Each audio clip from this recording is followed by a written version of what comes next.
IG Sindh के खिलाफ जंग में पीपल्स पार्टी हुकूमत फिर पिट गई। सिंध हाई कोर्ट ने झटका दिया तो कायम मकाम आईजी अब्दुल मजीद दस्ती वापस निकल लिए। अदालती हुक्म मिलते ही एडी ख्वाजा ने फिर सीट संभाल ली। चार्ज संभालते ही मातहत अफसरों और अमले में खुशी की लहर।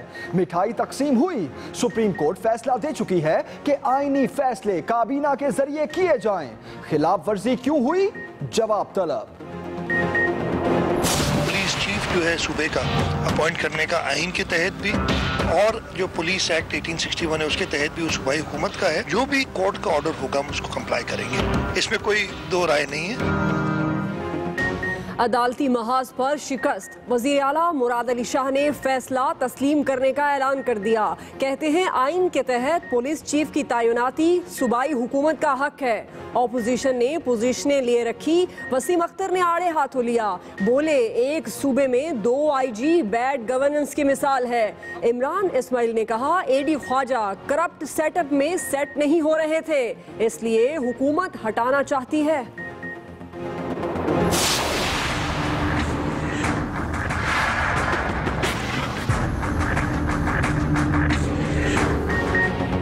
अवाम होशियार, यूपीएस का बंदोबस्त करें, बैटरियां चार्ज कर लें, हौसला रखें, बर्दाश्त भी करें। वजीर पानी और बिजली का झटका। कहते हैं लोड शेडिंग कम होने में 3 हफ्ते लग सकते हैं। बिजली चोरों को खुले लफ्जों में वार्निंग भी दे दी।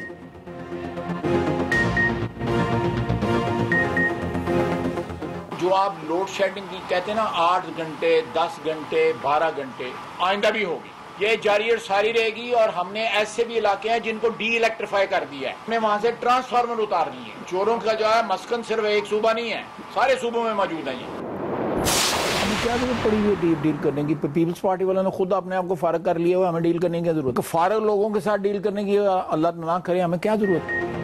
वज़ीर दिफा ख्वाजा आसिफ की हरीफों पर कारी ज़रब। पीपल्स पार्टी को फारिग जमात करार दे दिया।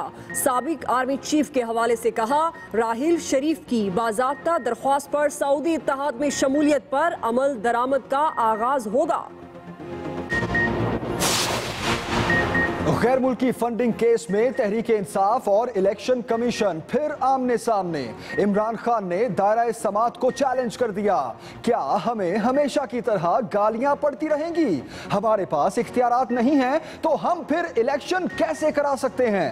चीफ इलेक्शन कमिश्नर के रिमार्क्स। दूसरी सियासी जमातों के अकाउंट्स में भी बेजाब्तगियां हैं, मगर जांच पड़ताल सिर्फ पीटीआई की क्यों की जा रही है? वकील के दलाइल। जिन जुमलों के पीछे आप छुपते हैं आने के लिए, जो आप हीले बहाने इस्तेमाल करते हैं, इसीलिए हम रोज आके बताते हैं ताकि आपकी असल शक्ल जो है वो हम अवाम के सामने पेश कर सकें। आज जब उनके अपने ऊपर एक मुकदमा जो कि इंतहाई संगीन नौयत का मुकदमा है, तो वो केस के मेरिट और डीमेरिट को डिस्कस नहीं कर रहे, बल्कि वो अदालत के इख्तियारात को डिस्कस कर रहे हैं। नून लीग का रिएक्शन। वजीर मुमलिकत तारिक फजल चौधरी माइक पर आए तो बोले इमरान खान अपने खिलाफ शवाहिद का सामना करने को तैयार नहीं। दानियाल अजीज ने भी जारहाना रवैया अपनाया। कहा खान साहब गैर मुल्की फंडिंग केस में रंगे हाथों पकड़े गए। वकील इलेक्शन कमीशन में ड्रामे करते रहे। मरियम औरंगजेब ने भी कप्तान पर लफ्जी वार किए। बोली इमरान खान साहब आप सड़कों पर जितना शोर मचाएं, जितना रोएं, अपनी चोरी और करप्शन छुपाएं, जवाब तो देना होगा। पूरी कौम आपसे गैर कानूनी फॉरेन फंडिंग का हिसाब मांग रही है। Cell cell cell. पंजाब में सरकारी लैपटॉप की लग गई सबसे बड़ी लूट सेल। 1771 तलबा 2 बारियां लेने में कामयाब। 2481 तो जाली शनाख्ती कार्ड पर ही ले उड़े। घपलों की रिपोर्ट वजीर आला को पेश, कुछ अफसर जिम्मेदार करार। मुझे खुद बताया था कि ये जहर देते हैं मेरे बच्चों को, मैं आखिरी साजिश तक लेके जाऊंगा। मुझे बेटा मैं मत चला जाऊंगा, लेकिन आखिरी साजिश पकड़ी जाएगी। वो मेरे मारने की आखिरी साजिश जो थी वो वहाँ पकड़ी जाएगी, बस रह जाऊंगा। उससे आग हो गया, आग मुझे तो जी चाहता था मैं पाड़ दूं इनको। किए पर शर्मिंदगी नहीं। सरगोदा के मजार पर खूनी खेल खेलने वाले मुल्जिम का ढिठाई से एतराफ। कहता है मुझे जहर देकर मारने की कोशिश हुई, साथियों से मिलकर सबकी जान ली। 6 अप्रैल तक मुल्जिमों का जिस्मानी रिमांड। किसी भी मुरीद को नशावर चीज नहीं दी गई। अब्दुल वहीद ने गुनाह झाड़ने के लिए एक दूसरे को डंडे मारने का कहा, जिस पर मुरीदैन डंडे खाते रहे और मरते रहे। पुलिस की इब्तदाई रिपोर्ट में इंकिशाफ।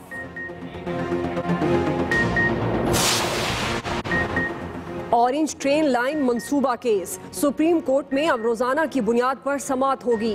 जिसे मैस ट्रांजिट पसंद नहीं वो गांव चला जाए। हुकूमत के पास तारीखी इमारतों को मुतासिर या तबाह करने का लाइसेंस नहीं। क्या लाजमी है चौबुर्जी के ऊपर से ही ट्रेन गुजरे? अदालत उज़्मा के रिमार्क्स। बाग इब्ने कासिम का मामला भी अदालत जा पहुंचा। मेयर कराची की दरखास्त पर सिंध हाई कोर्ट ने इंतजाम निजी इदारे के हवाले करने का नोटिफिकेशन मुअत्तल कर दिया। वसीम अख्तर कहते हैं जितनी चाइना कटिंग, तजावुजात और बंदर बांट होनी थी वो हो गई, अब ये सब कुछ नहीं होने देंगे।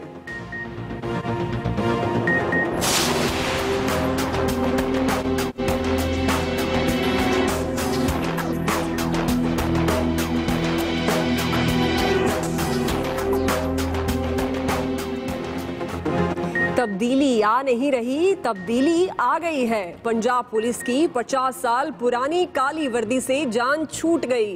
एहलकार जैतूनी रंग की यूनिफॉर्म पहनकर आए तो पुरजोश नजर आए। नए रूप में आते ही सब पर सेल्फी का भूत सवार। सिंध में मैट्रिक इम्तिहानात नकल की कामयाब नुमाइश जारी। देरकी में पर्चा शुरू होने से कबल ही सोशल मीडिया पर आउट। मराकिज में निगरानों की जेरे निगरानी मोबाइल फोन्स के जरिए पर्चे हल होते रहे। सक्खर और दीगर शहरों में भी दफा 144 के 144 टुकड़े।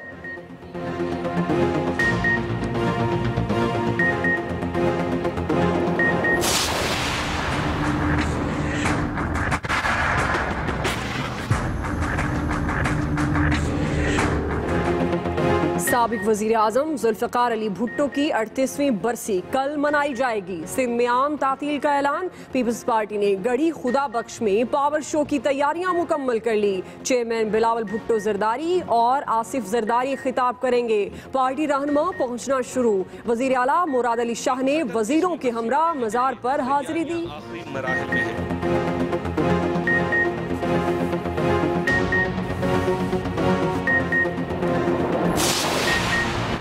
कंट्रोल लाइन पर सीज फायर की मुसलसल खिलाफ वर्जी। भारतीय डेप्यूटी हाई कमिश्नर की दफ्तरे खारजा तलबी। एहतजाजी मरासला थमाया गया। दूसरी जानिब 3 रोज कबल हिंदुस्तानी फौज की फायरिंग से जख्मी होने वाला नौजवान शहीद हो गया। रूसी शहर सेंट पीटर्सबर्ग धमाके से लरज उठा। जेर जमीन ट्रेन स्टेशन में धमाका, 10 अफराद हलाक, 50 जख्मी। दहशतगर्दी समेत तमाम पहलुओं पर गौर।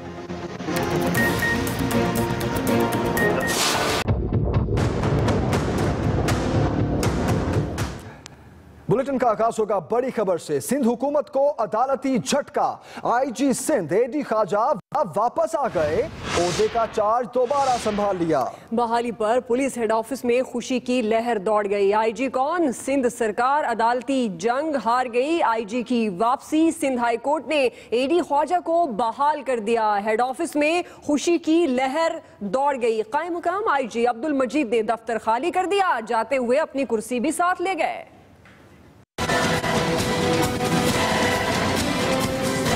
आईजी सिंध को ओहदे से हटाने पर सूबाई हुकूमत को मुंह की खाना पड़ गई।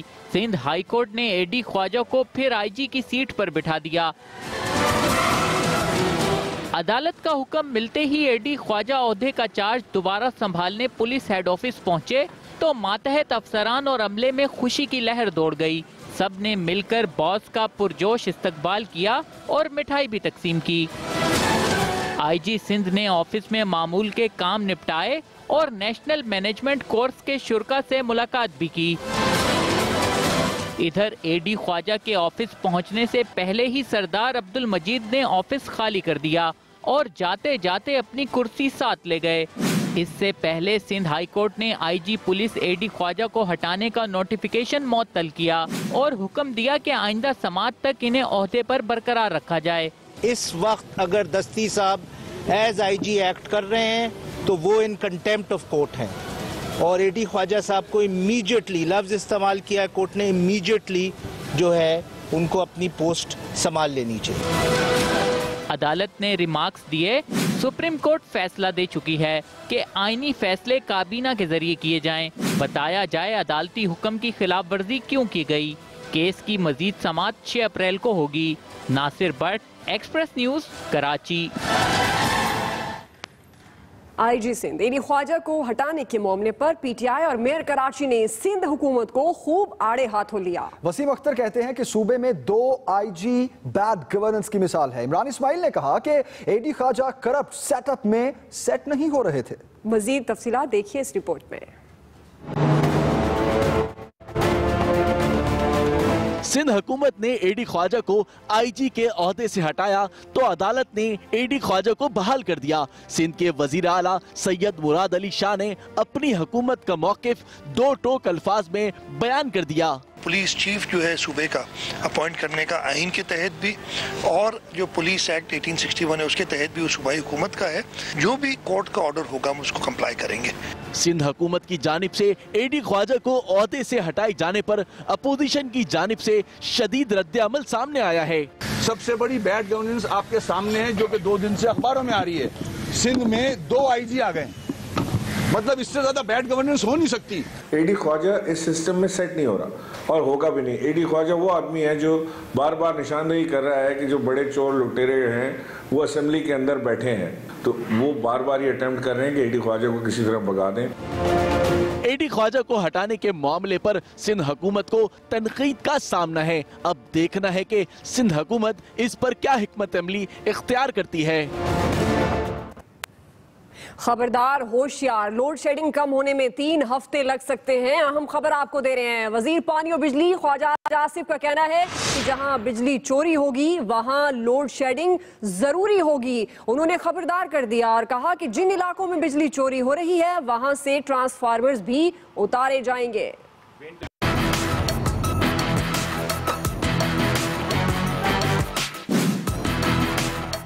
अप्रैल में कभी इतनी बिजली की डिमांड नहीं हुई। 15,651 पिछले साल डिमांड थी जो अब 17,970 पे आ गई। ये तकरीबन 4,000 साढ़े 4,000 मेगावाट बिजली जो है इंशाल्लाह ताला एंड अप्रैल अर्ली मई में हमें अवेलेबल होगी। जो इंक्रीज गैप है हम उसको इंशाल्लाह ताला मीट कर लेंगे। और लोड शेडिंग जो है वो बैक टू अर्बन जो है 3 से 4 घंटे और रूरल जो है वो 5 घंटे के करीब जो है आ जाएगी। बिल्कुल ऐसे जगह मौजूद हैं जहाँ पे ये लोड शेडिंग जो है 8, 10, 12 घंटे की हो रही है और आइंदा भी होगी। ये जारी और सारी रहेगी,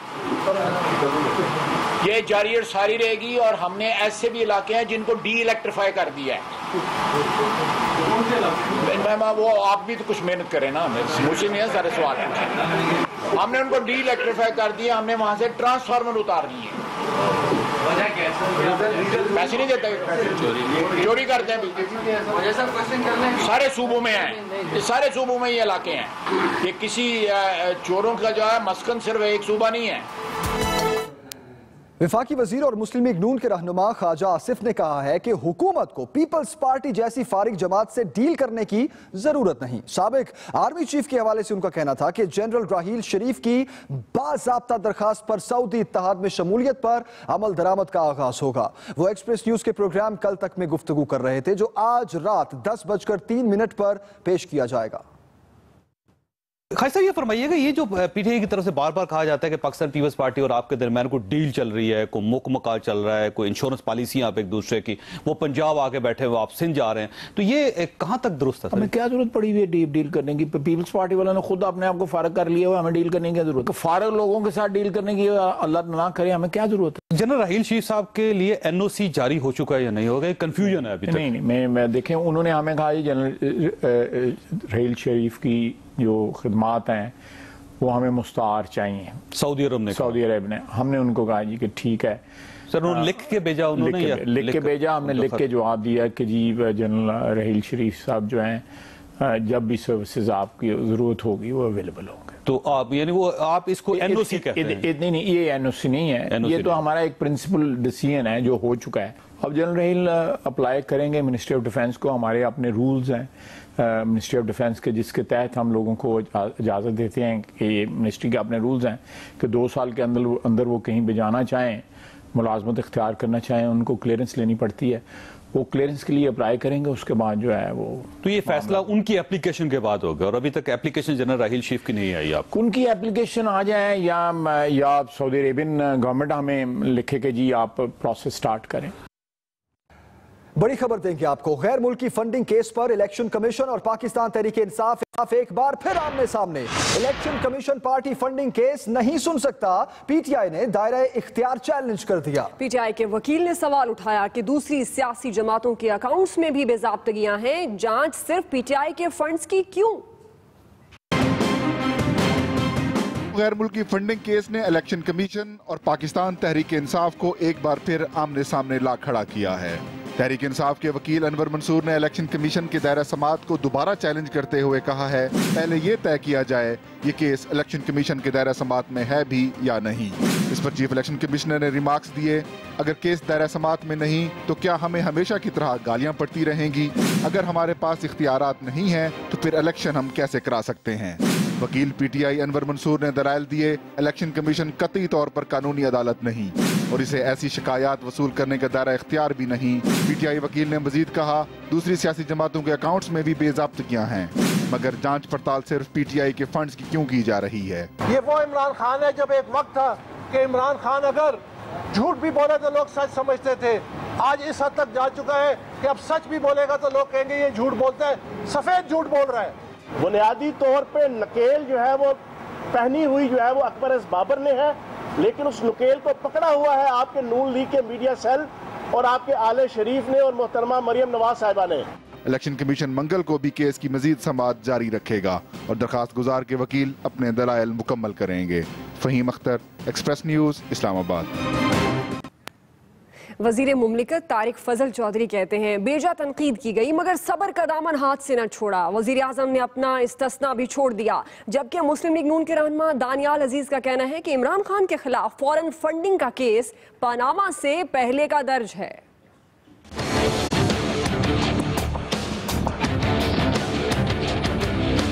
हमने एहतसाब के लिए अदालत के सामने अपना सर झुका दिया है, तुम्हें बच्चों को हमने पकड़ पकड़ के लाना है। फॉरेन फंडिंग हुई है, आप रंगे हाथ पकड़े गए, अब ये उससे भागते फिर रहे हैं, छुपते फिर रहे हैं। इलेक्शन कमीशन के सामने जिस तरह के उन्होंने ड्रामे किए हैं, जिस तरह के वकील उन्होंने कहा कि जी मुझे सांस फूल गया, ये वो रोज आके कहते हैं जी किसी की वो आंतड़ी खराब हो जाती है, किसी का गिटे में मोच आ जाती है, कोई ना कोई बहाना 2 साल इन्होंने गुजार दिए। इसी इलेक्शन कमीशन ने जब एक छोटे मुकदमे में इमरान खान साहब को एक आर्जी रियायत दी तो सब ने उस फैसले को बड़ा खराज तहसीन पेश किया, बड़ा सराहा। और आज अब उसी इलेक्शन कमीशन में एक दूसरे मुकदमे की समाअत हो रही है तो कहते हैं आपका दायरा इख्तियार नहीं है, जो ठोस शवाहिद पेश किए गए हैं उनका सामना करने के लिए तैयार नहीं है। वज़ीर मुमलिकत मरियम औरंगजेब कहती हैं कि इमरान खान आप सीना जोरी से चोरी नहीं छुपा सकते, सड़कों पर जितना शोर मचाएं, जितना रोएं, अपनी चोरी और करप्शन छुपाएं, जवाब तो देना होगा। अपने एक बयान में मरियम औरंगजेब ने कहा कि चेयरमैन पीटीआई ने आज फिर हमेशा की तरह अपनी चोरी की तलाशी देने से इनकार किया और आदत से मजबूर होकर इलेक्शन कमीशन के दायरा कार को चैलेंज किया। अगर चोरी नहीं की तो तलाशी क्यों नहीं देते? इमरान खान, पीटीआई के कारकुन और पूरी कौम आपसे गैर कानूनी फॉरेन फंडिंग का हिसाब मांग रही है। शर्मिंदगी नहीं, ढिठाई। सरगोदा के मजार पर खूनी खेल खेलने वाले मुलजिम का एतराफ। बड़ी खबर देंगे आपको, किसी भी मुरीद को नशावर चीज नहीं दी गई। अब्दुल वहीद ने गुनाह झाड़ने के लिए एक दूसरे को डंडे मारने का कहा। पुलिस रिपोर्ट सामने आई है। ये पुलिस रिपोर्ट के मुताबिक मुर्शद के हुक्म पर मुरीदैन डंडे खाते रहे और मरते रहे।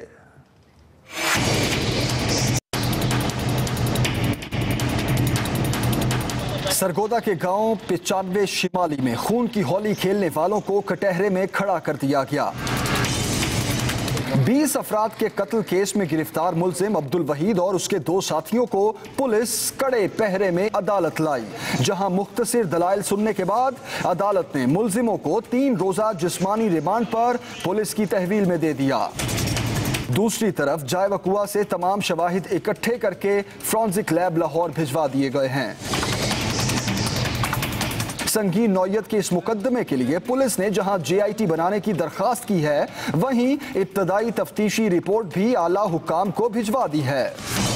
रिपोर्ट में बताया गया है कि मुलजिम ने 4 अफराद को जुमा 31 मार्च को कत्ल किया, जबकि बाकी 16 अफराद को अगले रोज मौत के घाट उतारा गया।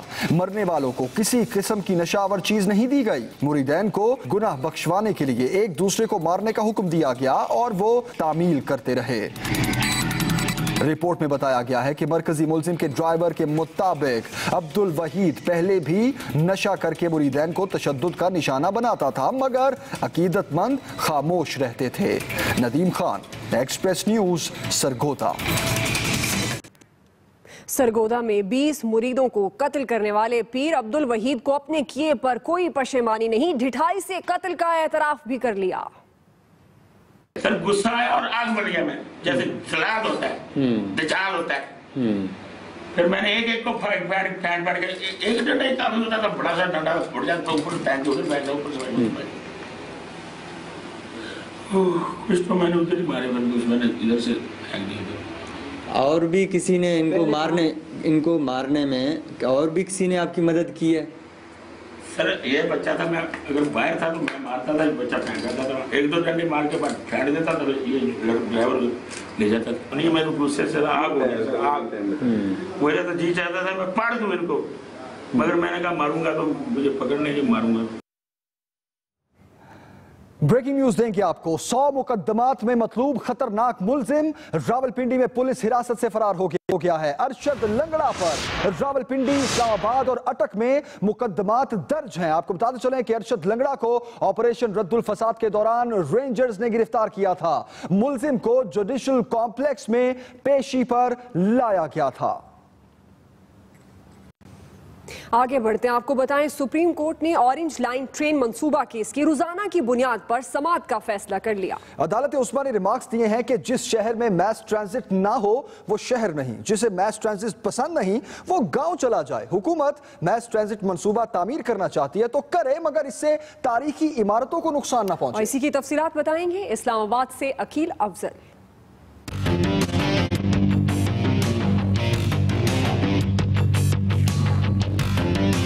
जो ताखीर होना थी हो गई। सुप्रीम कोर्ट में orange line metro train case की अब रोजाना की बुनियाद पर समाअत होगी। जस्टिस अजमत सईद शेख ने रिमार्क्स दिए कि जिसे मैस ट्रांजिट पसंद नहीं वो गांव चला जाए, जबकि हुकूमत के पास तारीखी इमारतों को मुतासिर या तबाह करने का लाइसेंस नहीं है। तारीखी शालामार बाग को तबाह नहीं होने देंगे। जस्टिस अजमत सईद शेख ने मजीद रिमार्क्स दिए कि मुल्क में हर तरफ बदएतमादी की फजा है। अदलिया समेत किसी इदारे पर एतमाद नहीं किया जाता। सड़क के दरमियान से ट्रैक गुजारना क्यों जरूरी है? क्या लाजमी है चौबुर्जी के ऊपर से ही ट्रेन गुजरे? Aqeel Afzal, Express News, Islamabad. वज़ीर आला पंजाब लैपटॉप स्कीम में घपलों के इंकशाफ पर कायम करदा कमेटी ने तहकीकाती रिपोर्ट तैयार करके वज़ीर आला शहबाज शरीफ को भिजवा दी है। महकमा हायर एजुकेशन के एडिशनल सेक्रेटरी, डिप्टी सेक्रेटरी समेत 9 अफसरों को जिम्मेदार ठहराया गया।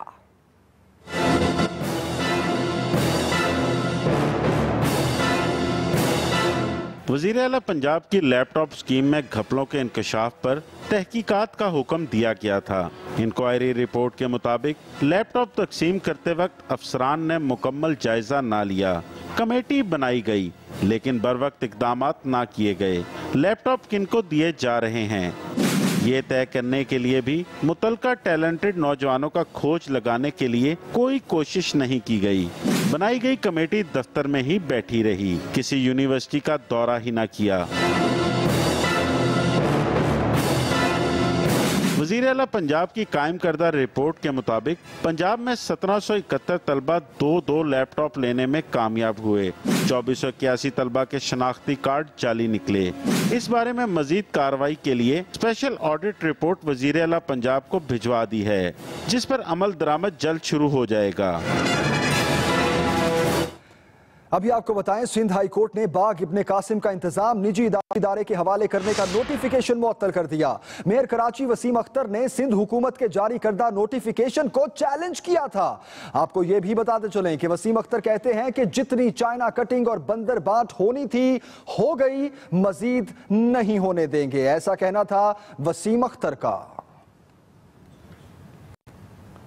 अभी आपको खबर दें, रूस के शहर सेंट पीटर्सबर्ग में जेर जमीन ट्रेन स्टेशन में धमाके से 10 अफराद हलाक और 50 जख्मी हो गए। रूसी मीडिया के मुताबिक धमाके के बाद शहर के तमाम ट्यूब स्टेशन बंद कर दिए गए हैं, जबकि एक स्टेशन पर धमाका खेज मवाद भी नाकारा बनाया गया। ये धमाका उस वक्त हुआ जब रूसी सदर सेंट पीटर्सबर्ग में अपने बेलारूसी हम मनसब से मुलाकात के लिए मौजूद थे। रूसी सदर पुतिन ने धमाके में मरने वालों की लवाहिकीन से अफसोस का इजहार किया है। कहते हैं इस वाक़े में दहशतगर्दी समेत तमाम पहलुओं पर गौर किया जा रहा है। खबरें और भी हैं, शामिल करेंगे एक ब्रेक के बाद। लेकिन अभी न्यूज अपडेट। 100 मुकदमात में मतलूब मुलजिम लंगड़ा, रावलपिंडी पुलिस हिरासत से फरार। रेंजर्स ने ऑपरेशन रद्दुल फसाद के दौरान गिरफ्तार किया था। पानामा केस का फैसला मानेंगे अयाज सादी की गुफ्तगू। कहते हैं इमरान खान और आर्मी चीफ की मुलाकात की तफसीलात मालूम है, बताऊंगा नहीं। और फैसलाबाद में म्यूनिसिपल कॉरपोरेशन का माहाना इजलास मछली मंडी बन गया। ऑपोजिशन और हुकूमती मेंबरान के दरमियान तल्ख कलामी।